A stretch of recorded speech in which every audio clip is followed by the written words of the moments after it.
papasukin ng kasaganahan at walang humpay na swerte sa pamamagitan ng simpleng ritual na ito ngayong pinakaunang full moon ng taon, January 26, 2024 sa Pilipinas. Para naman sa full moon schedule sa mga nasa ibayong dagat ay maaaring hanapin o isearch ang iyong lugar sa internet. Kung ngayon ka pa lang sa channel na ito, huwag kalimutang i-like at i-share ang video na ito.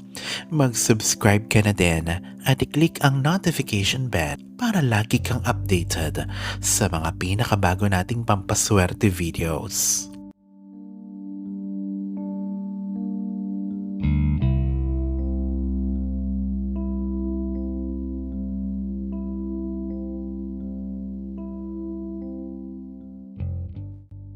Gawin ang ritual na ito ng may kapositibuhan at lubos na paniniwala na ang kasaganahan at tagumpay ay matutupad at mangyayari na para sa iyo. Alisin ang anumang alalahanin o kabigatan sa isipan upang hindi ma-block o maharang ang positibong enerhiya na siyang dahilan ng swerte o magandang kapalaran.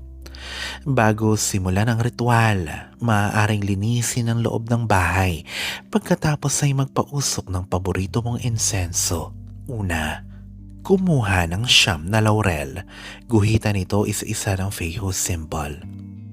Pangalawa, hawakan ang mga ito ng dalawa mong kamay at pumikit. Saka manalangin sa sarili mong pangungusap.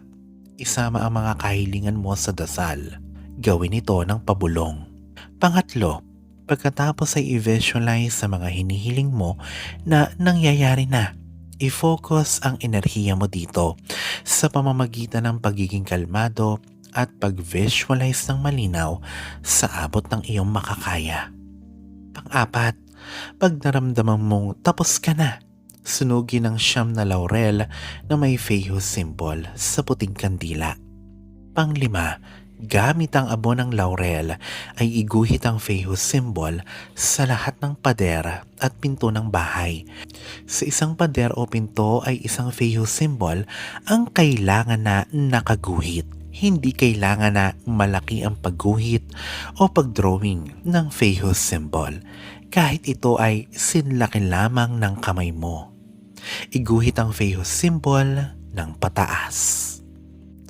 Panglima, tapusin ang ritual at magpakaabala. Asahan na ang lahat ng kahilingan mo sa unang full moon ng taon ay magaganap na isa-isa sa paglipas ng mga buwan.